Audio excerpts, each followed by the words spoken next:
एक नदी या देशामधली स्वच्छ नाहीये, एक नदी. आणि आम्ही काय नदीला माता. परदेशामध्ये आम्ही अनेकदा जातो त्यावेळेला बघतो तिकडच्या नद्या स्वच्छ नद्या, ते काय तिकडे माता बिता म्हणत नाही, तरी नद्या स्वच्छ. आमच्याकडे सगळं पोल्युशनचं पाणी आतमध्ये, कोणी आंघोळ करतायत, कोणी कपडे धुतायत, काय वाटेल ते चालू आहे.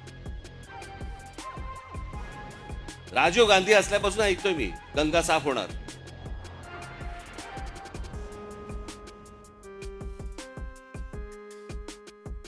मध्ये राज कपूरनी चित्रपट पण काढला, लोकांना वाटली झाली गंगा साफ, त्याच्यात वेगळीच गंगा. लोक म्हणाले अशी जर गंगा साफ असेल तर आम्ही पण आंघोळ करायला तयार आहोत. अजून पण गंगा काय साफ व्हायला तयार नाही.